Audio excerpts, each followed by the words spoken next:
Praise the lord అందరికీ. ఈరోజు మనం బైబిల్ ఎలా చదవాలో తెలుసుకుందాం. 2026లో బైబిల్ ఎలా చదవాలి, బైబిల్ స్టార్ట్ చేద్దాం అని అనుకునే వారి కోసం, ఎలా చదవాలో తెలియని వారి కోసం ఈ వీడియో ఎంతోగానో అందరికీ చాలా యూజ్ అవుతుంది. ఇప్పటివరకు మీరు ఎన్నో వీడియోస్ చూసి ఉంటారు. బైబిల్ ఎలా ఇది చదవాలి, అది చదవాలి, ఇలా చదవాలి అనేసి ఎంతోమంది ఎన్నో వీడియోస్ చూసుంటారు. వాటన్నిటికంటే ఈ వీడియో మీరు చూస్తే ఇంకా కరెక్ట్గా పద్ధతిలో ఉంటుందనేసి నా ఆలోచన. అయితే మనము బైబిల్ ఎలా చదవాలంటే, ఉదయం మనం నిద్ర లేవగానే ఆదికాండం నుంచి మనం స్టార్ట్ చేయాలి. పాత నిబంధనలో ఆదికాండం మొదటి అధ్యాయం, ఈరోజు మొదటి అధ్యాయం, ఈరోజు మార్నింగ్ లేవగానే, రేపు మార్నింగ్ మళ్ళీ నిద్ర లేవగానే రెండో అధ్యాయం, అలా మనము ఆదికాండం నుంచి మలాకి గ్రంథం వరకు కూడా మనము కంప్లీట్గా చదువుకుంటూ వెళ్ళిపోవాలి. మార్నింగ్ నైట్ మనం పడుకునే ముందు మత్తయి సువార్త స్టార్ట్ చేయాలి. అలా మనం ప్రతిరోజు మత్తయి సువార్త 1వ అధ్యాయం నుంచి ప్రకటన గ్రంథం లాస్ట్ అధ్యాయం వరకు మనం చదవాలి. ఇదే మన కంటిన్యూషన్. ఇది తప్పకుండా మనం చేయాల్సిందే. మనం చనిపోయేంత వరకు ఇది మనం ఎన్నిసార్లు బైబిల్ అన్నిసార్లు మనము చదవగలగాల. మార్నింగ్ ఆదికాండం, నైట్ మత్తయి సువార్త, ఇట్లా మనం కంటిన్యూ అవుతూ వెళ్ళాలి. ఇంకా మార్నింగ్ టైంలో, డే టైంలో, ఖాళీగా ఉన్న సమయంలో బైబిల్ చదవడానికి కూడా మనము టైం ఇవ్వాలి. కీర్తన గ్రంథం, సామెతల గ్రంథం మనం చదవాలి. సామెతలలో 31 అధ్యాయాలు ఉంటాయి. మనం ఖచ్చితంగా సామెతలను దానికోసం ఒక టైం ఇచ్చి రోజుకు ఒక అధ్యాయం చదివితే మనకి చాలా ఉపయోగపడుతుంది. సామెతల్లో మనకి దైవికమైన జ్ఞానము మనకి తెలుస్తుంది.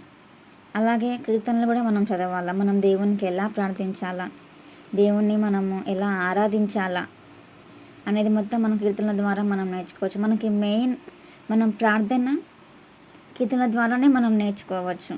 చాలా దావీదు రాజు ఎంతగా దేవుని ప్రార్థించిండో, ఎలా దేవునికి ఆరాధించిండో, కష్ట సమయాల్లో దేవుడు ఎలా దావీదు రాజుకి తోడై ఉన్నాడు అనేసి మొత్తం మనం కీర్తనల ద్వారా ఎన్నో విషయాలు నేర్చుకోవచ్చు.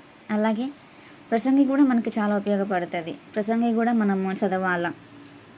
డే టైంలో ఖాళీగా ఉన్న సమయంలో మనం ఈ 3 అధ్యాయాలు, ఈ 3 గ్రంథాలని, కీర్తన, సామెతలు, ప్రసంగి చదవడానికి మనము ఇవ్వాల.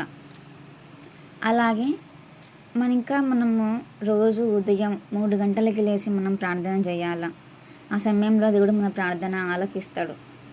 ఆ సమయంలో కూడా కీర్తన కానీ, సామెతలు కానీ, ప్రసంగి కానీ చదవచ్చు.